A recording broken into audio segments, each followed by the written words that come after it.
দর্শক, ইরানের মাশহাদে খামেনির বিদায়ে শোকার্ত মানুষের ঢল নেমেছে। ৬ দিনের রাষ্ট্রীয় শোক শেষে চিরবিদায় জানানো হচ্ছে ইরানের প্রয়াত সর্বোচ্চ নেতা আয়াতুল্লাহ আলী খামেনিকে।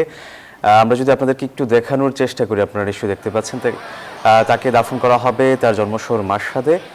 এটাই ছিল আসলে খামেনির শেষ ইচ্ছা। তার মরদেহ ইরাক থেকে ফেরার পর মানুষের ঢল নামে কফিন নিয়ে শোকযাত্রায় সমবেত হয় হাজার হাজার মানুষ। শহরটির যে প্রধান সড়ক রয়েছে সেই সড়কগুলোতে উপচে পড়া ভিড় দেখা যাচ্ছে, আপনারা নিশ্চয়ই দেখতে পাচ্ছেন।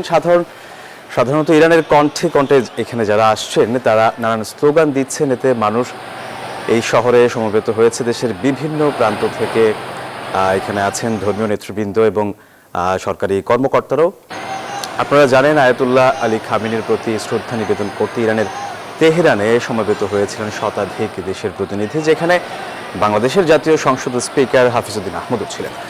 তবে আক্ষেপের বিষয় হচ্ছে, প্রয়াত নেতা খামেনির দাফন হওয়ার আগেই আবারও শুরু হয়েছে ইরান ও যুক্তরাষ্ট্রের পাল্টাপাল্টি হামলা। আর এমন পরিস্থিতির মধ্যেই প্রিয় নেতাকে চির বিদায় জানাচ্ছেন ইরানের মানুষ। দর্শক, আপনারা জানেন যে চলতি বছরের ২৮ ফেব্রুয়ারি মার্কিন ইসরায়েলি বিমান হামলা ইরানের তৎকালীন সর্বোচ্চ নেতা আয়াতুল্লাহ আলী খামেনিকে নিহত হওয়ার পর থেকেই দুই পক্ষের মধ্যে সর্বাত্মক যুদ্ধ শুরু হয়। দীর্ঘ ৪ মাস রক্তক্ষয়ী সংঘাতের পর একটি সমঝোতা স্মারক ও যুদ্ধবিরতির চুক্তি স্বাক্ষরিত হলেও তা স্থায়িত হয়নি।